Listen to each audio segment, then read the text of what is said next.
storm outside had forced dozens of flights to a halt, and the airport, usually alive with eager footsteps, felt like a place where time itself was holding its breath. Under the vast glass windows, rain pounded like restless fingers, blurring the world beyond. Amid the stranded travelers, one man sat completely still, shoulders tense, eyes fixed on nothing. His name was Adrian Hale, a CEO known for building empires, commanding boardrooms, and making impossible decisions look effortless. But today, sitting alone in a black suit that somehow made the loneliness around him feel heavier, he looked less like a man of power and more like someone drifting without direction. No one knew that mere hours earlier, he had stood before the graves of the only two people who had ever loved him without conditions, his parents. He had buried them both on the same day, victims of a tragic accident, and now he felt as if the world had swallowed every anchor he once had. Before the story unfolds, if you believe in kindness, second chances, and the beauty of unexpected connections, please like, comment, share, and subscribe to Kindness Corner, and tell us in the comments, where are you watching from today? As the terminal hummed with muted conversations and rolling suitcases, a small figure in a mustard yellow coat wandered into Adrian's line of vision. She couldn't have been more than 4 years old, with curious blue eyes and a knitted hat shaped like a cat. Her tiny backpack bounced with each step as she walked straight toward him, pausing just inches from his polished shoes. For a brief moment, Adrian didn't even notice. He had become so used to people keeping their distance that the presence of someone so small and fearless felt unreal. When he finally looked up, the little girl was studying him with the kind of innocent seriousness only children possess, as though she could see something behind his expression that others never bothered to look for. And then, in a soft voice that cut through the noise around them, she asked, "Are you lost too, mister?" Her question hit him harder than he expected. It was not just the words, it was the sincerity behind them. She wasn't asking about directions. She wasn't pointing to a gate number or a boarding pass.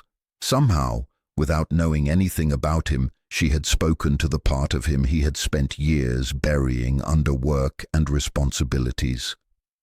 Adrian's throat tightened, and for a moment he couldn't speak.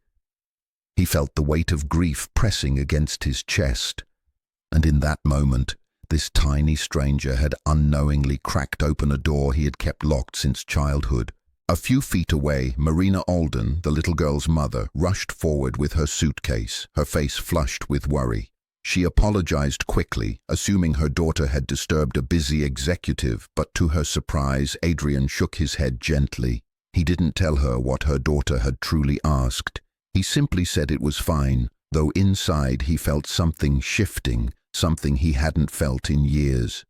The little girl, whose name Marina later mentioned was Hazel, continued to stand beside him, as though his presence comforted her as much as hers comforted him. As the delay extended, Marina and Hazel settled a few seats away, but Hazel kept glancing back at him, offering him small, warm smiles whenever their eyes met. The hours dragged on, and the storm only grew worse.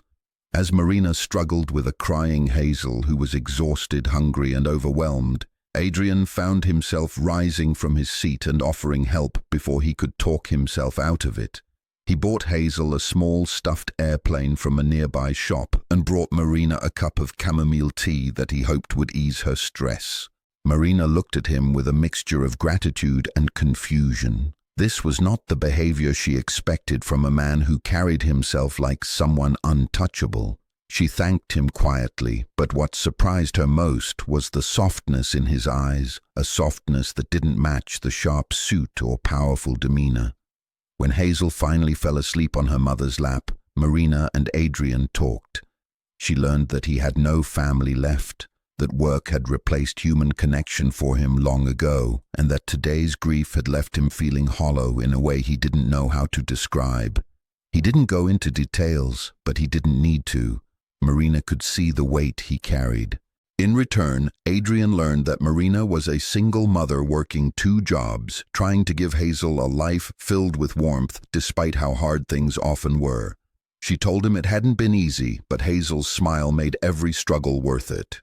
Listening to her, Adrian realized how long it had been since he had spoken honestly to anyone without calculating his words.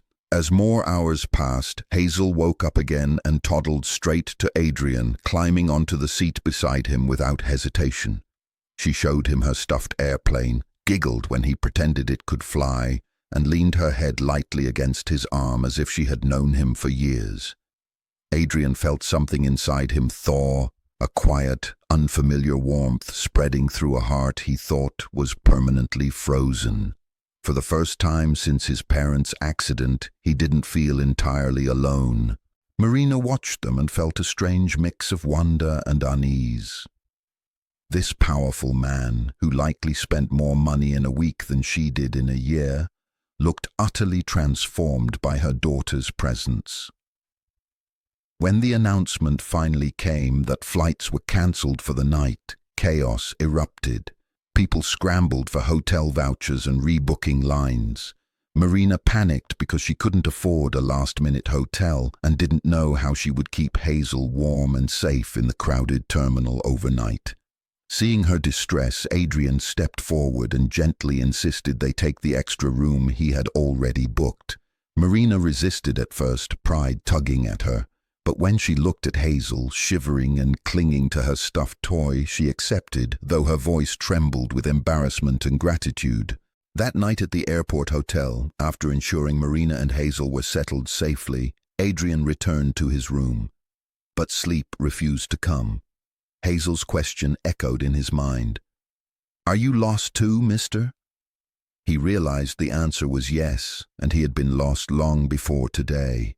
He thought he had filled the emptiness with success, with money, with achievements, but none of it had given him what Hazel had unknowingly offered him in a single moment: human connection, something his heart had been starving for. If this story is touching your heart so far, please consider supporting Kindness Corner with a like, share, comment, and subscription. It helps us continue sharing powerful stories that inspire hope.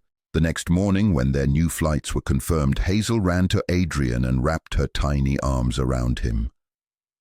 Marina watched, stunned, as Adrian knelt and hugged her back with a tenderness that didn't match his strong corporate image. Marina thanked him once more. But before she could step away, Adrian surprised her. He said that meeting them had changed something in him, that he wanted to live differently, and that Hazel had reminded him of something he thought he had lost forever, his own humanity. Marina felt a lump rise in her throat. She didn't know what to say, only that she believed him. Just before they parted ways at the gate, please comment below. What do you think Hazel saw in Adrian that no one else did?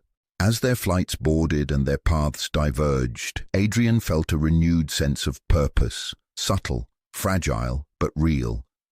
Hazel had handed him something priceless, a reason to believe that no matter how lost someone felt, a single moment of kindness could guide them back to themselves. And as he walked toward his gate, he whispered the answer he had been too afraid to give her the first time. "Yes, Hazel, I was lost, but because of you, not anymore." If this story touched your heart, please like, share, comment, and subscribe to Kindness Corner. Your support helps us bring more heartfelt stories to people around the world.